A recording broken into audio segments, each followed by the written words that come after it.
Sara Duterte, mga kababayan.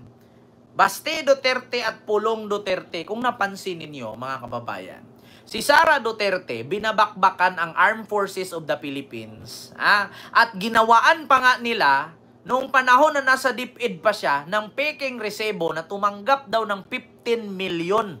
Dahil doon sa tinatawag niyang Youth Conference. Yan, naalala nyo yon?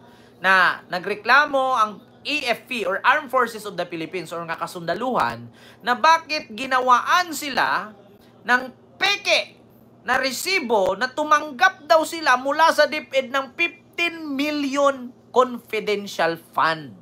Ang sabi ng Armed Forces, wala silang natanggap. Ngayon, bukod kay Sara, binabakbakan ni Sara itong Armed Forces, si Baste naman binabakbakan itong PNP. Nako po, kapulisan. Ito Ito mga kababayan. Ipapanood ko sa inyo, Diyos mio Marimar. Armed Forces of the Philippines, binira ni Sara. Ito Ay, paliwanag ko yan sa inyo mamaya. Easy 5-star hotel. Parinig ko lang sa inyo. Tignan nyo, nananahimik yung Armed Forces at PNP.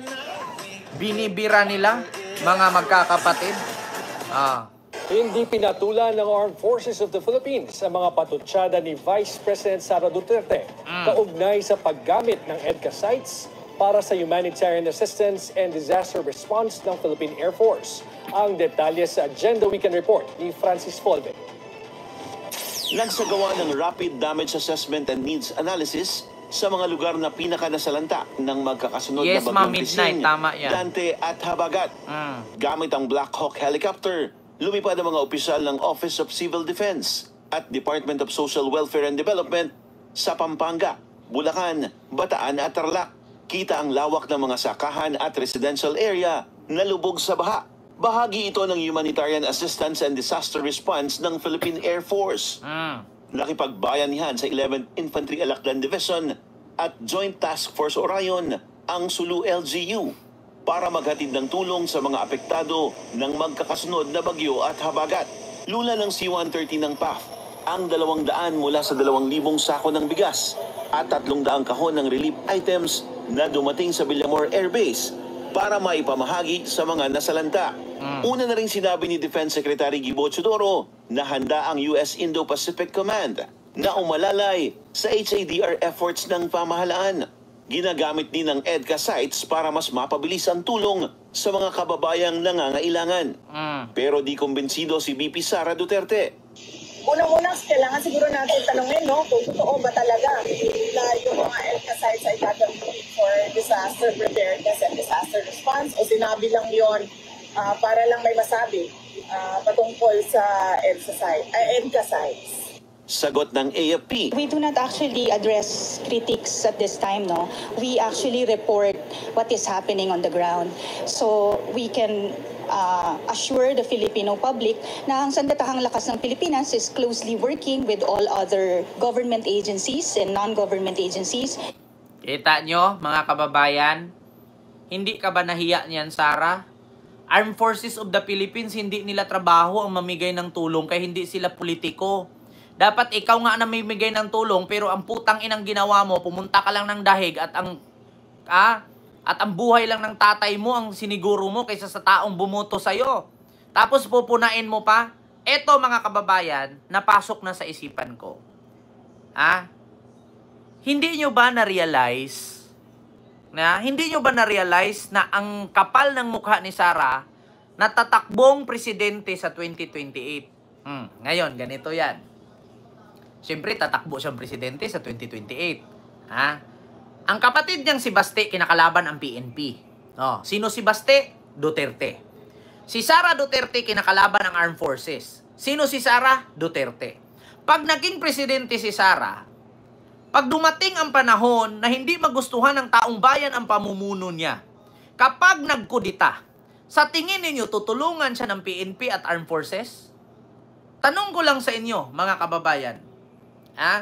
Hindi ba to magiging hadlang or conflict sa ginagawa nilang magkakapatid?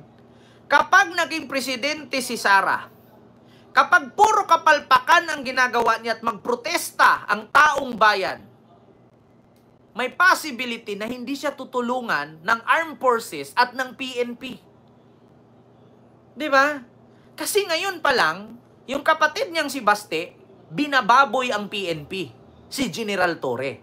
Ito naman si Sara, ang tirada niya, ang Armed Forces of the Philippines.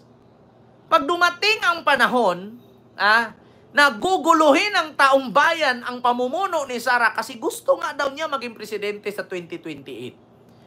Sinong tutulong sa kanya na Armed Forces at PNP kung binaboy na niya? Di ba? Yan ang problema. Ang kaso may mga DDS na pulis. Wala naman akong pakialam kung pulis yan. Ang problema kasi, yung mga matataas na opisyal ang binabara niya. Hindi naman, tignan ninyo, sa tingin ninyo ang Coast Guard tutulong kay Sara, yan hindi. Nung panahon na nakipagbakbakan ang Coast Guard sa West Philippine Sea, ni isang statement ni Sara, wala kang narinig. Merong Coast Guard na putulan ng daliri. Merong Coast Guard binumba ng tubig, tinaga ang rubber boat. Wala kang narinig na statement mula sa Office of the Vice President. Coast Guard, PNP, Philippine Navy at Armed Forces, wala kang aasahan dyan, Sara. Maniwala ka sa akin. Maliban sa mga retired. Anong mapapala mo sa mga retired? Kadalasan sa mga nagre-retire dyan, hindi na nga halos yan hindi na nga tumatayo mga titi niyan kay mga matatanda na yan Alangan matutulungan ka ni Dado. Tignan mo si Dado, asaan si Dado ngayon?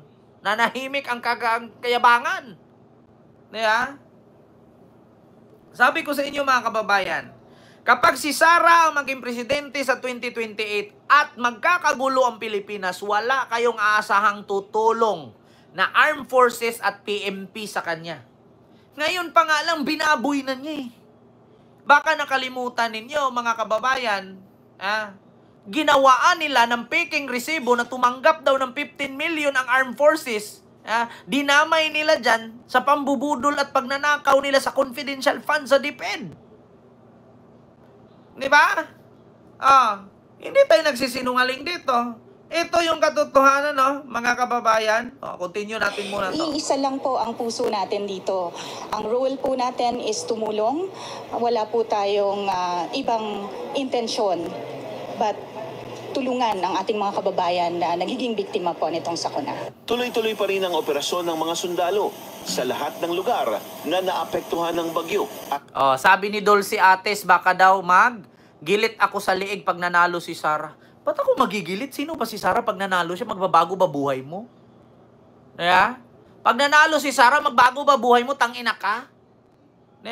Ngayon pa nga lang, ang baho ng hininga mo, hindi mo nga ma-resolba. Kala nyo siguro pag nanalo si Sara, magbabago mga buhay ninyo? Mga DDS? Putang ina ninyo. Ngayon ang isipin ninyo. Si Sara, mamamatay billionaire. Kayo mamamatay kayo worker, dukha, mahirap, bobo, tanga, inutil. Pangit ang lahi. Yan ang totoo, mga DDS. Wala kaming pakialam kung maging presidente si Sara kay hindi magbago ang buhay ninyo. Pag naging presidente yan, nanakawan at kinanakawan yan. Akala ko siguro try nyo mga DDS, magsaksakan kayo dyan. Tignan ninyo kung may Sara bang lalapit sa inyo at sabihin condolences. Wala. Tignan nyo yung mga OFW yung DDS sa Qatar, yung mga bobo na tanga-tanga na nagrally. Nakulong. Tinulungan ni Sara? Wala. Diba? Tignan nyo yung pulis na ayaw hulihin si Digong kasi ayaw niya kasi DDS siya. Natanggal sa serbisyo. Tinulungan ni Sara? Hindi. Diba? Kasi bobo nga kayo. Yung Davao nga lang, kaliit-liit ng Davao City, hindi nila maresolba yung problema dyan. Kayo pa, buong Pilipinas, tangina nyo, magtanim kayo ng kamote. After 3 months, bago mamatay si Digong, makakaharbis na kayo. Diba? Tangina nyo, akala nyo pag na-presidente si Sara, babago buhay nyo. Tangina nyo, baho ng hininga ninyo, hindi mawawala yan. Yung tae ninyo, tae pa rin yan. Yung kabubuhan ninyo, bobo pa rin yan. Diba? Diyos mio, Marimar. Tignan nyo ginagawa ni Sara, tas tudubira, tudubanat. Diyos mio, Marimar. Ito pa, mga kababayan, speaking of Sara, speaking of Sara, ito yung sunod. Huwag kayong magalit mga kababayan, lalong-lalo na sa mga DDS, kasi alam ko bobo kayo. Ito na.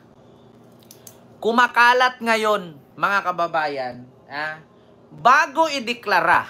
Sabi ko nga sa inyo, mga kababayan, di ba, binasa ko yan. Ngayon, halimbawa, live ko, di ba, nung nakarang araw, live ako ngayon, binasa ko. Na ang sabi, hindi aabot ng August 4, sa impeachment trial ni Sara, idideklara ng Supreme Court na unconstitutional yan. Dahil lahat ng nasa Supreme Court, mga kapraternity ni Digong yan. Hindi nga tayo nagkakamali. Pagkabukas, binalita, dineclared ng Supreme Court unconstitutional. So meron nga ngayon, mga kababayan, lumabas na bago idineklara ng Supreme Court na unconstitutional ang impeachment